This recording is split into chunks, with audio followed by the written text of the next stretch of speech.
So welcome again to our event. You see it on the screen here. It's the Designing Cohesive Societies Inclusive Policies for Social Unity and Equity. I'd like to, first of all, welcome you to our event, and the co-organizers and co-sponsors of this event today. I will read out, since I do have that.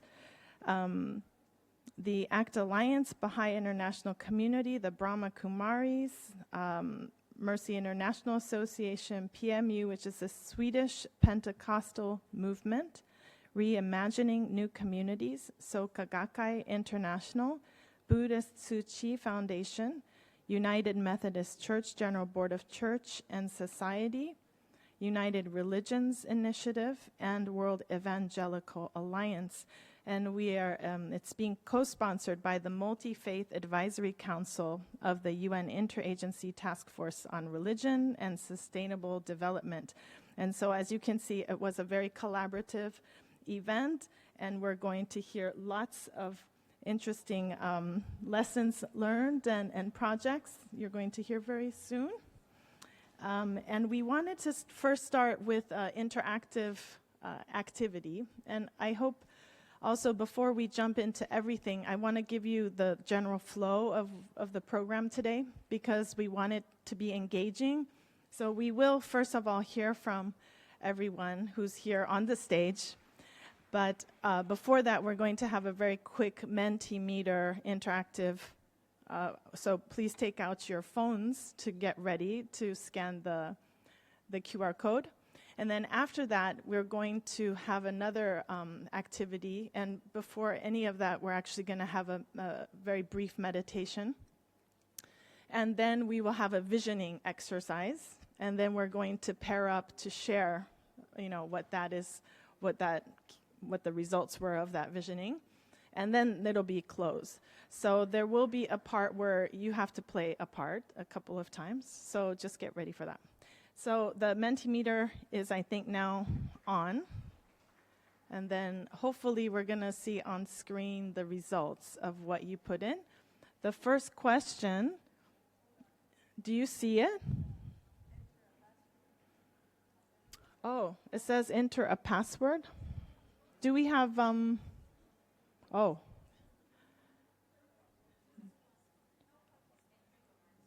Oh, you just enter your answer. Okay, great.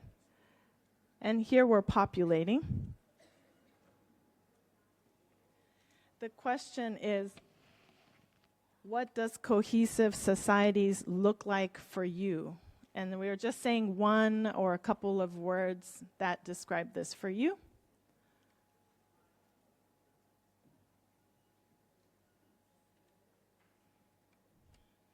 We're still good? Good. We have a Ubuntu up there. Inclusive, solidarity, united, trust and participation.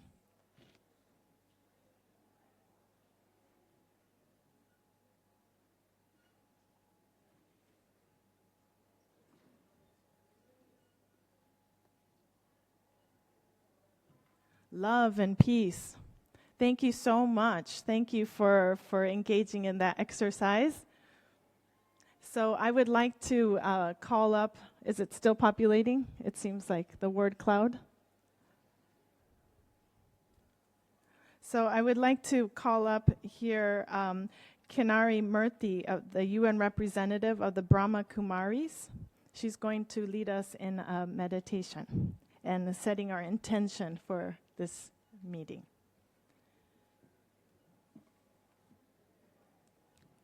Thank you, Ivy. Good afternoon, everyone. I just invite all of you to put your pens down, your phones down, sit back, and if possible, slowly close your eyes. And let's move our attention away from everything that was happening on the outside of this room. All the sounds, all the colors, all the people, and step inside. And as we turn our attention inward,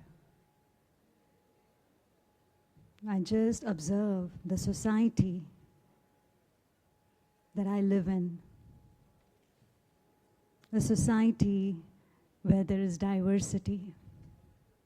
A society where there is multiple beautiful colors, shapes, different vibrations. I acknowledge all of them and also look deeper.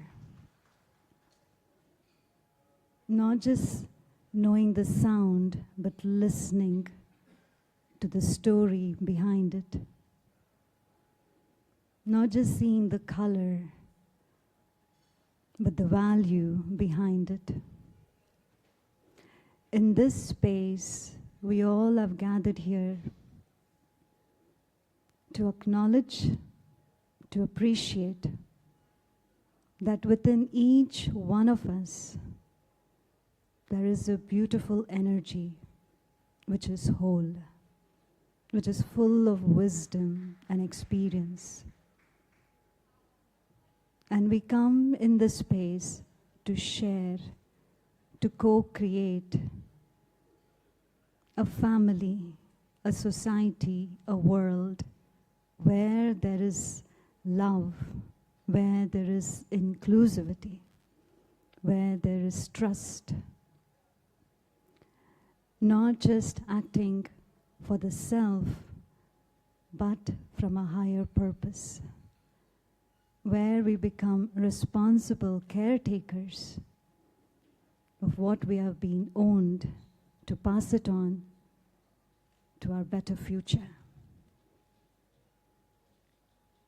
So together, let's make it happen with an open heart, an open space, with an open mind. Om Shanti, greetings of peace to everyone. Gently open your eyes. Thank you.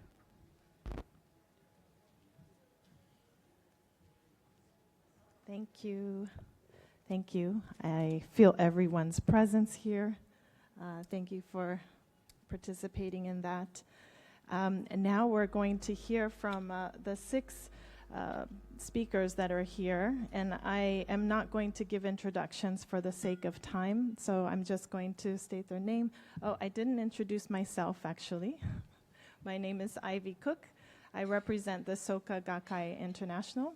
I also co-chair the Multi-Faith Advisory Council to the UN Interagency Task Force on Religion and Sustainable Development. And so first I'd like to ask, and you do have mics there, so you can just pick up your mics. And first we're joined by Violet Kakyo,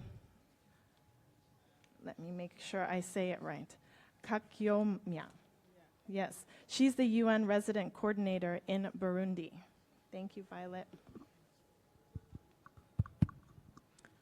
Thank you very much for inviting me here. As the moderator indicated, my name is Violet and I'm the United Nations resident coordinator in Burundi. Burundi is a country in Central East Africa. It's a developing country, and it is a country that came out of conflict years ago, and it is one of the developing countries so still facing the challenges, economic and social, as you can imagine with any other developing country. Today I'm giving you examples of how faith-based organizations play an important role in social development in Burundi, and also giving you examples of the partnerships we have with them as the United Nations. I wanted to start with the journey to peace and reconciliation in Burundi, which, as you know, is a fundamental condition for development after the conflict which Burundi went through during the famous Arusha reconciliation peace talks and the agreement that came out of that in the year 2000. Religious leaders and faith-based organizations served as moral anchors and trusted mediators, bridging divides and fostering dialogue among conflicting parties. They played a fundamental role, which they continue to play today, in dialogue and reconciliation at the community level and also at the national level.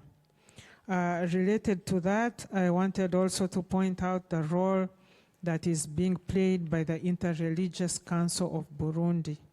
The Interreligious Council of Burundi was founded in 2008 by leaders from the Catholic churches, the Christian churches, Catholic and Protestant and Islamic communities, to promote interreligious cooperation for peace, social justice, and sustainable development. The Interreligious Council of Burundi continues to play a pivotal role in promoting inclusion and peace and fostering interfaith dialogue that remains essential for our work on development, supporting reconciliation, conflict resolution, which comes out of sharing social services, and also out of land disputes and any other disputes that you can imagine that come up during the development process. And also standing up for marginalized groups, especially women and youth. The Interreligious Council illustrates how faith can serve as a practical force for unity and for development.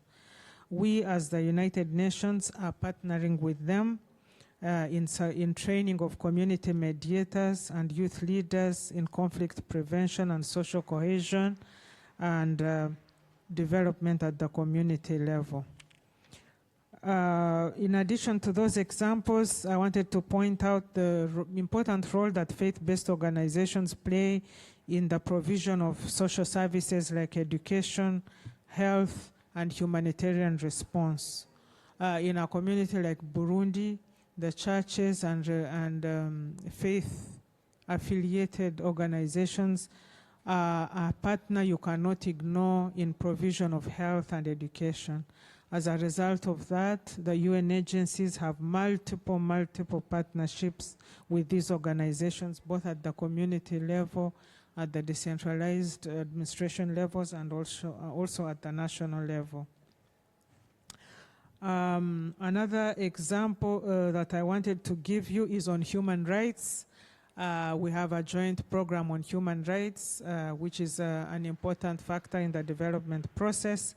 And there we are partnering with the Ubuntu Center, which is a Catholic Church-affiliated organizations in the promotion of human rights. So the message I wanted to leave with you today is for all actors working on development, social development, we have to keep the dialogue with faith-based organizations to improve participation, and also because the communities who we work with have a lot of trust in these organizations, and they help us to ensure that all the beneficiaries participate and to ensure success of our programs. Thank you. Thank you. Thank you so much, Violet. Yes. So next we'll have Salim Charles, the founder of Reimagining New Communities and also with United Religions Initiative.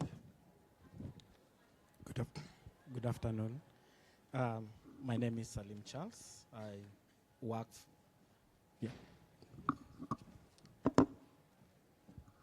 Thank you. My name is Salim Charles, and I'm privileged to be the founder and currently serve as the executive director of Reimagining New Communities, which is an inclusive and value-driven peace-building organization that works in Kenya and partners with children and faith communities in Kenya. And so our work is rooted in the belief that peace and social cohesion begins with inclusive communication and shared values. We train and mentor and convene children, teachers, and faith communities to transform conflict into cooperation and to strengthen community resilience. We have 3 major programs that we work through. One is Faith for Peace program, where we train religious leaders and on issues of interfaith and issues of being able to take leadership at the grassroots level. But we believe that any work that is being done at the grassroots should be done, with children, not just children being beneficiaries, but partners in peace-building processes. So we have a program called Children-Led Community Peace Labs, where children incubate peace projects within their communities and dialogue guide actions. And so these initiatives are transforming communities by amplifying local voices in Kenya. We started with 16 children in 2021, and because of our grassroots involvement, today we are supporting over 4,000 children across the country. So from one community to different counties in Kenya. And so our experience working with faith communities demonstrates that faith communities are uniquely positioned to inspire inclusive social policy if given a chance.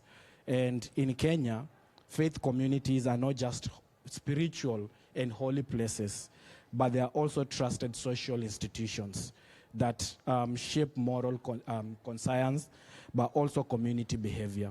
And so when we partner with them and when we work with them, we have seen where these leaders have built skills in terms of trauma healing, where they are preaching and their engagement are trauma-informed, but also inclusive communication, ensuring that their communities are becoming bridges and not barriers, and to socially unite everyone.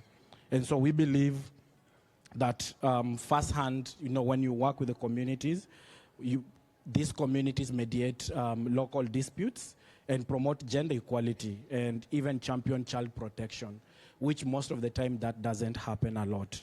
But also we are proud. I am a proud member of URI, United Religions Initiative, which, it supports the building the culture of peace and justice and healing through interfaith cooperation and their commitment to dialogue and its recognition to spiritual dimension of human dignity directly aligns with these sessions today. And so, designing cohesive societies. So through its cooperation circles, that is URI, and individual members, it has transcended religion, ethnicity, and geography to address issues of social equity, youth empowerment, and environmental stewardship. So these partnerships remind us that cohesive societies are not engineered. They are co-created through trust, listening, and shared moral purpose.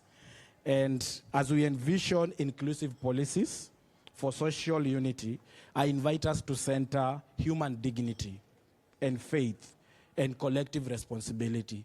We all have collective responsibility to ensure cohesion cannot be just legislated. It must be nurtured. And that's why we work with children, we work with grassroots communities, within our communities, within our schools, and places of worship. We have learned that the transformation begins within and not from outside. Thank you so much. Thank you. Thank you. Now we will have Cecily Kern, the Global Policy and Research Advocate at Mercy International Association. Thank you so much, Ivy. Good afternoon, colleagues and friends. Like Ivy mentioned, I represent Mercy International Association, which is a global organization that unites Sisters of Mercy, their associates and partners in mission. And to give you a sense of Mercy's values, I wanted to share two quotes from the founder of the Sisters of Mercy, Catherine McCauley, who was extraordinary in her time for establishing a congregation of women who went out into the world to respond boldly and directly to the urgent needs of those at the margins. The first quote is, "The poor need help today, not next week." And the second is, "There are three things the poor prize more highly than gold, though they cost the donor nothing. Among these are the kind word, the gentle, compassionate look, and the patient hearing of their sorrows." And these quotes reflect Catherine's and Mercy's emphasis on immediate, compassionate, and people-centered responses based on lived experience, rooted in mercy, dignity, solidarity, hope, and justice. And many of our organizations represented in civil society are not faith-based, and the UN itself is a secular organization, but we think that these values are universal, and so we work in solidarity together towards our common goals. Nearly 200 years after Catherine, the Sisters of Mercy and their partners integrate the spiritual and corporal works of mercy to make our communities more enabling and inclusive. When governments are unable or unwilling to provide basic services or opportunities for decent livelihoods, faith-based organizations are steadfast and values-driven, playing a vital and trusted role in filling the gaps. Mercy ministries worldwide offer education and skills training to students of all ages, healthcare for underserved communities, outreach and spiritual support for people who have experienced homelessness, trafficking, and gender-based violence, services and accompaniment to migrants and refugees, and much more. To prepare for the World Social Summit, we developed a survey to gather experiences and insights from people in the global mercy community who work at the forefront of poverty eradication and social inclusion. And since they're not able to be here with us today, we thought it was important to share a couple of the responses from the grassroots with you here today and to bring the grassroots into the space in Doha. So for the sake of time, we've only included 2, but we've posted the full versions of these and more from other countries to our social media. Thanks. Mukuru slums is the second largest slum within Nairobi, Kenya. My name is Jacinta Katungwa. I live in Mukuru slums and I have lived here for the last 22 years. In my own opinion, I have experienced great poverty among the community in Mukuru, which are some of the global issues that are affecting the Mukuru community dwellers. These things impact on the Mukuru community negatively, making them to be left out in most of the projects that are being supported by the government. These are just a few issues that affect the people that live within the Mukuru community, which bring a lot of challenges when it comes to issues of health. I've been brought up from Mukuru slums. I was born without short stature. I've faced so many challenges. I've been neglected, frustrated, and also discriminated from the society. I've been brought up by a family of 3 children, 2 boys and 1 girl, and 2 are short stature like me. My mother, she's also a short stature, but she has brought us from far. In this society, there people see us like we are cursed or we are like aliens, and they don't believe in ourselves that we can do anything. But for us, we have that ability to do anything that a normal person can do, or even much better. I thank the people and the supporters from Mukuru Promotion Center that are supporting us to see that we are normal people and we are able to do what others can do and do much great as them. And so far, thank you to all the supporters, and may God bless you. As these things are highly highlighted, the United Nations needs to take a relevant action to support ministries and missions directly linked to the people in the margins and more so those living in the slums. Hello, my name is Aria Rantrup and I'm a grade 11 student here at St. Teresa's School in Rosebud. What I've noticed within my community is that many children can't get access to quality education. You see, many travel long hours to get to school, they share torn textbooks, and they often have to sit in overcrowded classrooms. However, I've been fortunate enough to go to St. Teresa's, where I've gotten the opportunity to learn education through the values of mercy, like justice, compassion, and service. Just behind me is the homeless shelter Immaculata, which was started by the Sisters of Mercy. Recently, our school has also adopted the school St. John's in Soweto. We recently started a drive where we're collecting books to fill their libraries, as well as school shoes, so that they can attend school comfortably and confidently. If I had one message to the leaders of the World Global Summit, it would be that governments need to start supporting the grassroots and understand that if we give them education, which is the most important lesson of all, then all of us as society can thrive.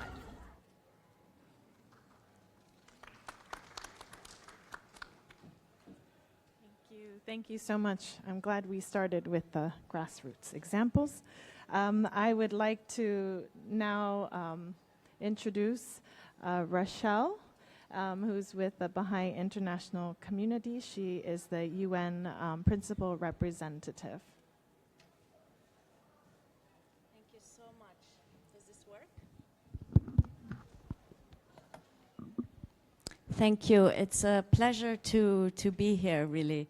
And I just wanted to offer two more general comments. And one being really that if we look at sort of this conceptualization of religion today in society and in much of public discourse, we see that religion finds itself in this conceptual straitjacket. Often it is portrayed as a perpetrator, or if not, then as a victim. And I think one of the issues that this way of understanding religion falls short of is that it doesn't see religion as a tool of positive human motivation. And I think history has shown us again and again that when religion is faithful to the spirit and to the example of those figures that gave the world its belief systems, then really it can awaken an entire population's this capacity to serve the well-being of humanity. And I feel that one of the greatest challenges we have today is to really think about what does it take for us to collectively explore how the constructive potential of religion can be harnessed towards the greater good of humanity. If we look at humanity's challenges, all of them are common in one way or another. And common challenges require common responses. They require everyone to think and to work together. And this means that the only way to address our challenges is actually to overcome the fragmentation of society. And because we're in the space we're in today, this also means for us to overcome fragmentation that may exist between religious communities. This means it is no longer enough for religious and faith communities to simply peacefully coexist, as important as that is, but they actively need to think together about how their common principles apply to the problems of society, and they need to work together to implement them. Common challenges cannot be solved if each religious community on its own, in isolation, thinks about how to address challenges of society. We need everyone and all religious communities to work together. And they need to do it together daily. So religious collaboration cannot just be sort of an occasional encounter or endeavor or interaction. It needs to become a daily reflex. But collaboration only actually works if it is fostered by narratives that encourage collaboration. So narratives that peddle claims of superiority or claims of exclusivity, narratives that emphasize privileged access to truth, or narratives that repeatedly highlight differences in doctrine and rituals, they will not give rise to lasting and meaningful collaboration. We need narratives that focus on what unites different religions and not what divides them. And then, when that is fulfilled, can religious communities come together in a way that really allows them to act as powerful catalysts of social transformation? Thank you very much. Thank you.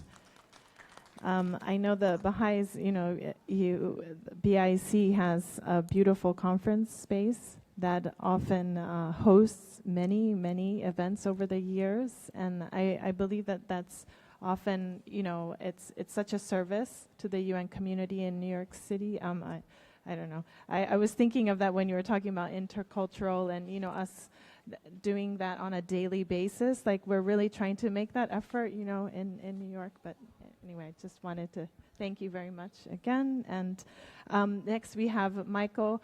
Yeah, I didn't ask you how to pronounce your last name, so I'm going to butcher it. It's a Swedish name, Jägerskog. Yeah, Jägerskog. Oh, And, easy.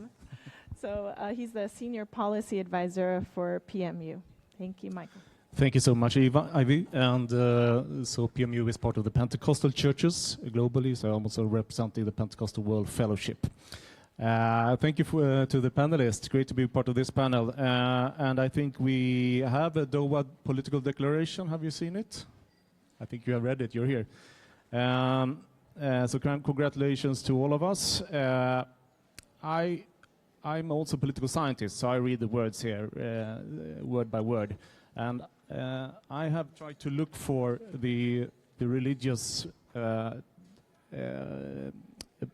words and also how they are mentioned.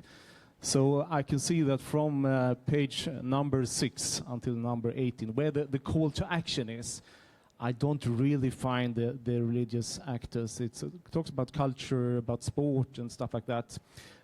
So I think that's, I just want to put it out there because pastors I work with, they actually read text like this, and they will ask, where am I? Where do I fit into this text? So just a recommendation for future texts that we need to be more inclusive also when it comes to religious actors actually. But the good thing is that they will continue to work anyway, so they don't depend on this text, of course. And we also want to highlight the People's Declaration for Social Justice that was produced by the civil society. The religious actors are not outside of the civil society, of course, so we support what is said. A lot of good comments. If you want to read it, you can get it afterwards. I don't know how many of you celebrated last week Resolution 1325. At least I did, Women, Peace and Security. 25 years, and linked to that, we were reaching out to one of our colleagues in Ethiopia.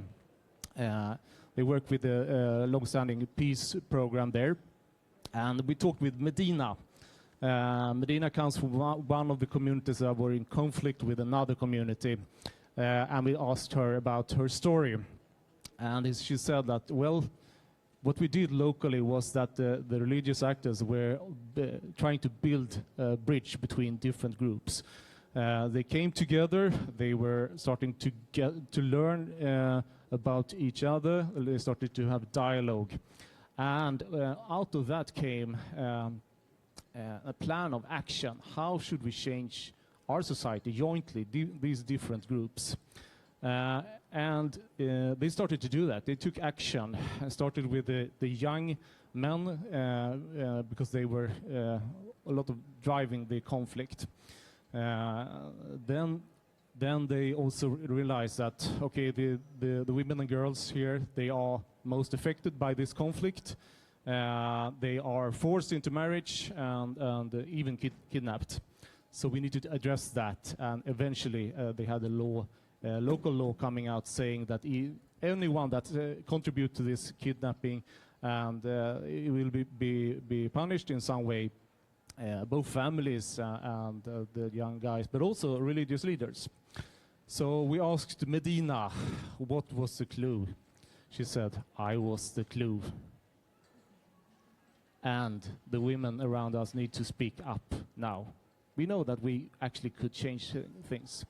And I think that story is a very short story, but it touches on a lot of different aspects. I think some of you have mentioned some of them, but first of all, local communities have a lot of good solutions. We need to find these local solutions and also create space for it. Agency and dignity, big words, but they are very powerful. She found out that she could change things.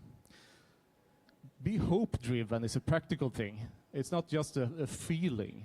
It's something that we can stand on. So we need to ingest that in our work. And finally, we need to have a very long-term perspective on everything we do. Not short-term gains, but a long-term perspective. Takes time to change things. And I think that's where the religious actors comes in. They have time. Thank you. Thank you. Thank you, Michael. Thank you for bringing in the political declaration. And yes, important for us to look at that closely. And next, we'll have Deborah Baudreau. And she's the Chief International Affairs Officer of the Buddhist Tzu Chi Foundation. Good afternoon, everyone, and thank you so much for spending time with us. We started from Burundi, and then Kenya, and then Mercy, and then Baha'i, and then Michael. And then also our Michael, and also our Brahma Kumari sisters. I'm going to spend some time. My name is Deborah Boudreau from Buddha Tzu Chi Foundation. I'm also the board of trustee of the Parliament of the World Religions, and also Multi-Faith Advisory Council co-chair before, and now Peace Security co-chair. Today, I'm going to present Ebola 10 years. As a faith organization, what we have done in Sierra Leone. So can we have everyone join with me? Let's visit Sierra Leone right now through the videos.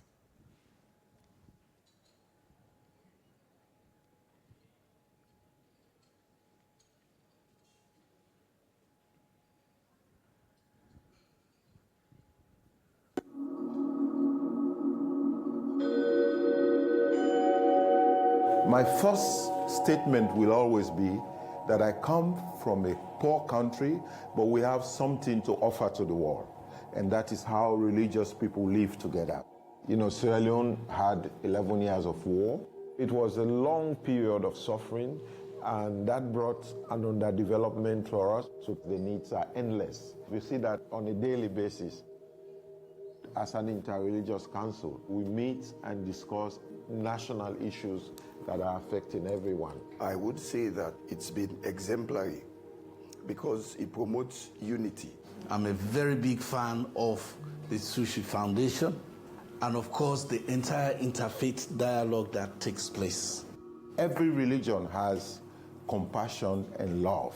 For us, it was also one of the biggest opportunities to be the host last year. Rastafari, we are also a monotheistic religious group, and that is the premise of us coming together here. It's a wide range of selection of intervention, also build the capacity. Every year when we do the interfaith dialogue, we do the food distribution. That's have a main focus. Food just open the door. Now it's really need to deliver the message for know-how. Know-how is education. Community is the driving wheel. But the execution, implementation is to the community. How are we going to bring them together? Compassion and wisdom really bonding together. So interfaith dialogue is not just talk. We have to put into action. Yeah, interfaith dialogue is not talk. And this is the practice we have. For Sierra Leone, you can see, I know you were challenging me that all the presenter are male, who is the female. A lot of time, it takes time to overcome.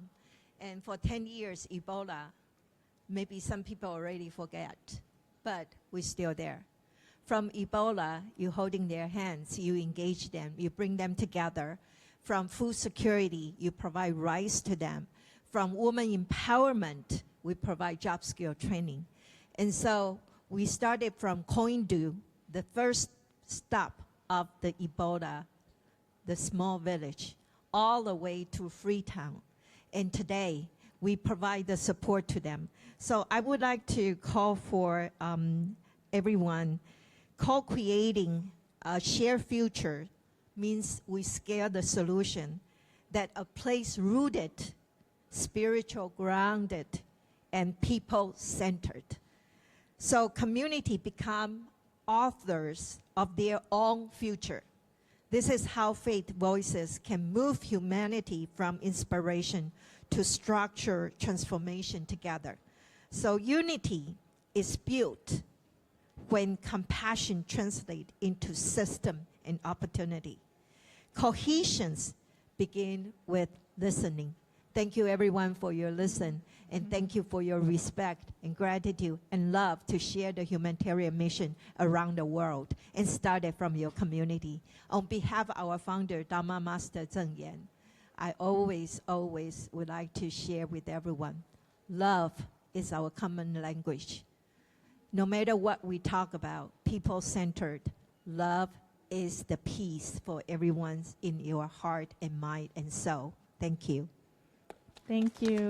Thank you, Deborah, for the beautiful ending to this by ending us all with love. And I'd like to give a round. And again, thank you for the examples shared that the UN resident coordinator, in Burundi is, what you're doing and all the other examples afterwards. And can we give a round of applause? Is that okay? And then if you'd like to take a seat, that would be great. Thank you. I'm going to call to the podium here. Yes, Sabita here. Thank you. And she's the NGO representative of the Brahma Kumaris at the UN and vice chair of the NGO Committee on Spirituality, Values, and Global Concerns in New York. Would you like to sit here, or would you like a mic?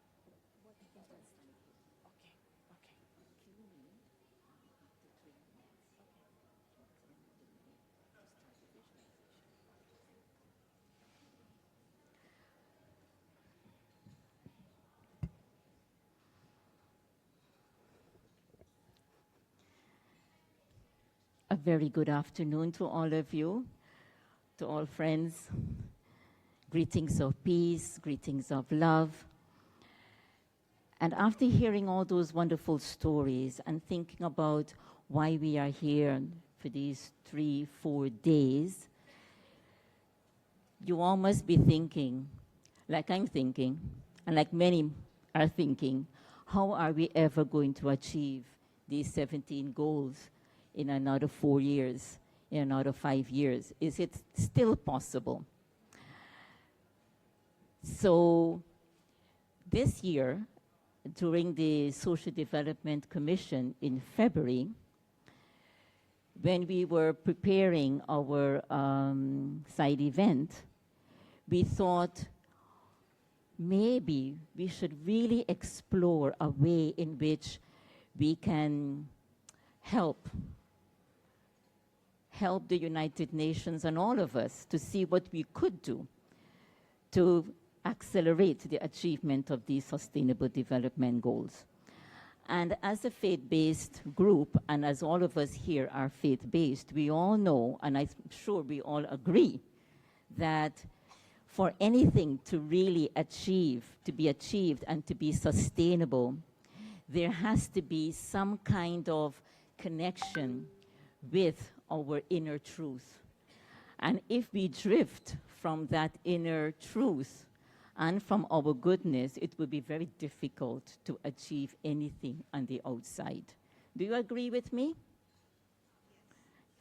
Yes. Say it loudly so I can know. Yes. All right. So we have then created a program based on a shift in consciousness, because we find that the UN is kind of putting band-aids on problems and not really addressing the real thing.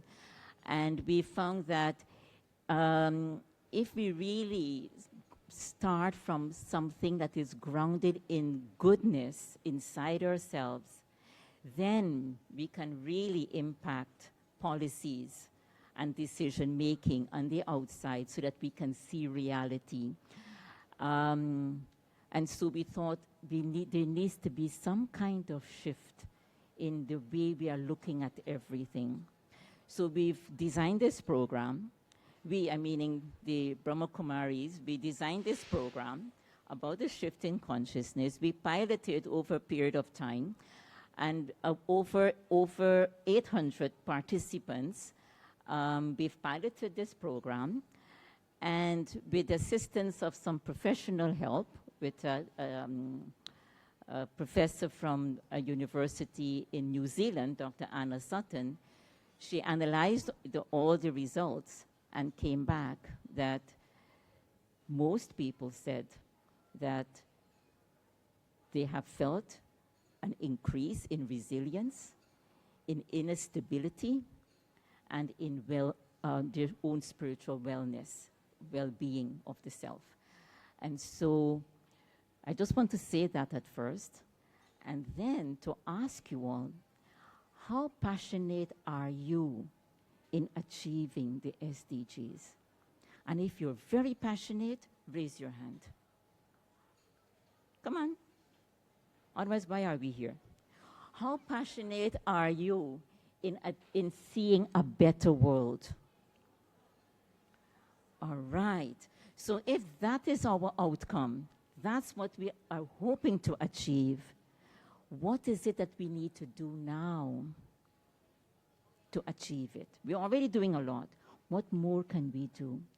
So I invite you, and I'm doing this on the basis of the agreement with all our friends, that we do a little reflective exercise where we go in and visualize that beautiful world, what it is we need to do, what are some of the challenges we might face, and what it is that we are going to do to resolve those challenges, this solution. And then we're going to talk, and we're going to come up with some solutions that we're going to then offer to the UN, because that's what they want, right? And faith-based traditions barely have 0.01% in their declaration. So we have to come up with the best solution, okay? So their eyes open to what faith-based traditions can offer. Are you in agreement? I'm saying this because I want to motivate you. So are you ready for this little visualization? And I will ask Ivy to prompt me after. I'm going to glance at you, please, to prompt me after 5 minutes. So we're going to do 5 minutes of visualization. Is that all right? Huh? Okay, I have. 3 minutes? Okay. All right, so you prompt me after 3. Yeah, no. No, give us 3. Okay, are you ready? Okay, so you may close your eyes, you may keep them open. If you keep them open, look down or somewhere that is neutral. And I would ask you to envision, first of all, turn your energy, actually relax yourself, relax. Take a deep breath in.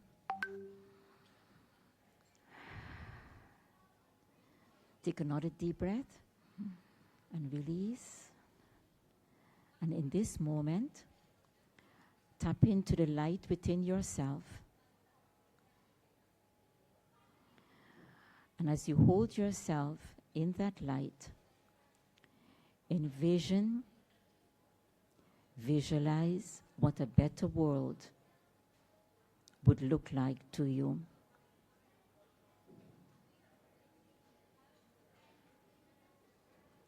Envision what that world looks like, that better world that we all want.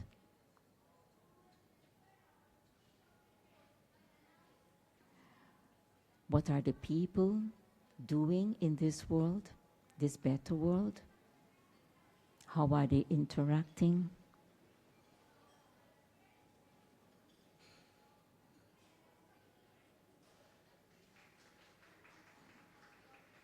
What does this world feel like?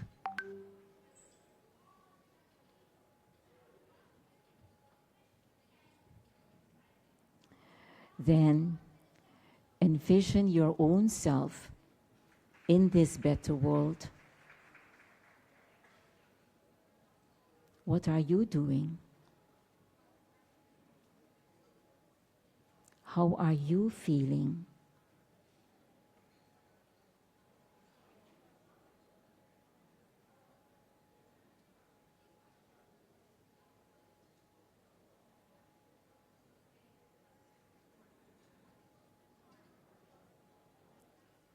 Capture the feelings, the energy, and the entire ambience of what that better world for you look like.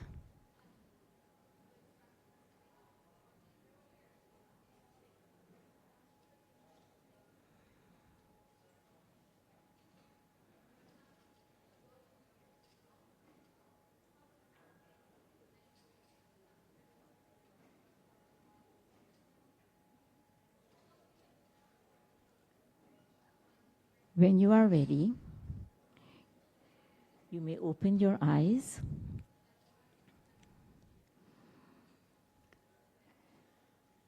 and you may want to capture a few words if you have pen and paper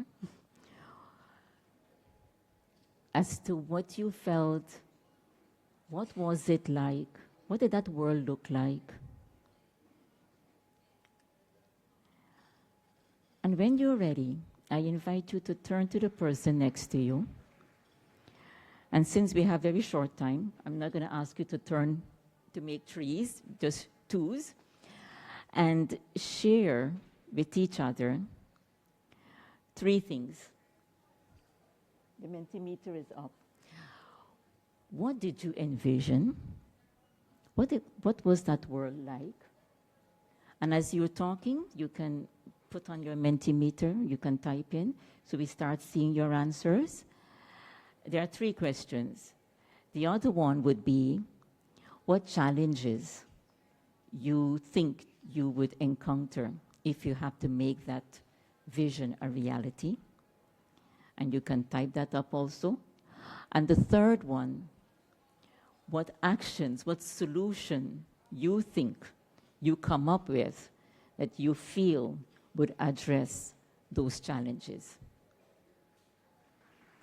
So now it's your turn to share with the person next to you what you envision, what challenges you think you would face, and what solutions you feel can be used to address those challenges. And remember, we're going to capture the best answers, and this will be part of the summary that will be submitted tomorrow, coming from civil society, faith-based groups.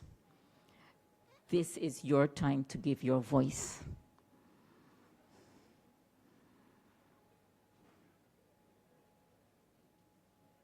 You have a couple of minutes, so please, let's hear the talking going.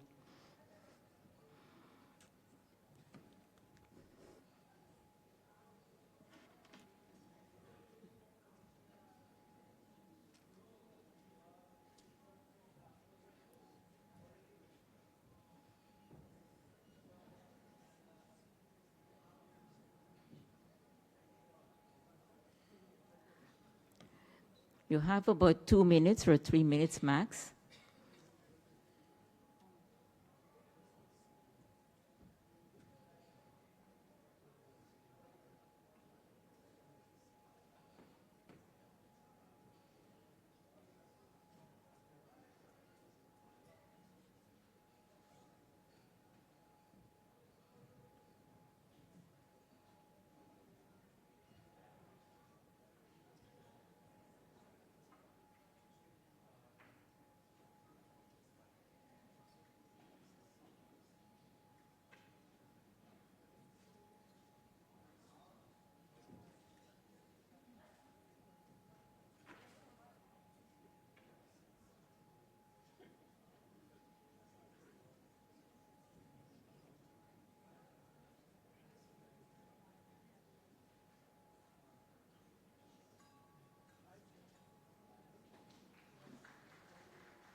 Can we get the next question, please, up?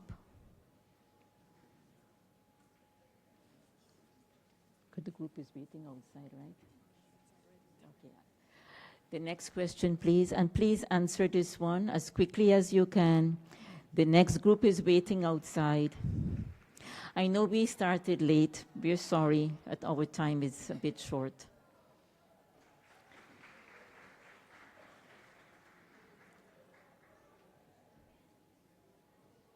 Or if you're not talking, at least answer so we can get your voice here.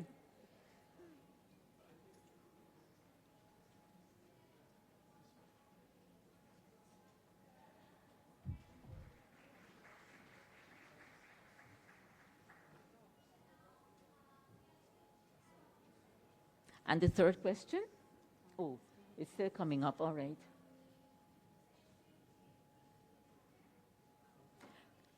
Can the Mentimeter be available? Okay. If we still get some answers here, what solutions you have, and I was told the Mentimeter will be open after this session is over. So please, we do ask that you give your answers to these 3 questions, and we will take a look at them, and probably, because by evening tonight, we need to get our summary ready for tomorrow's closing session. So we implore you, please, encourage you to answer the questions. Yeah, thank you so much. Thank you, Sabita. Thank you for all the co-sponsors. We wanted to end with one slide about next steps, or what we can do, those of us who are interested. This was organized by a core team of an impact coalition on faith actors, which was launched last year during the Civil Society Forum in Nairobi. And that was in preparation to give feedback to the Pact for the Future. And we did see a result of our advocacy efforts, and so we want to continue this coalition. And you can sign up if you'd like to be in touch with us, and that's what that QR code is. So thank you again, and yes, I'm glad everyone's phone's out. And we look forward to, to the next time we meet again somewhere in the world. Thank you.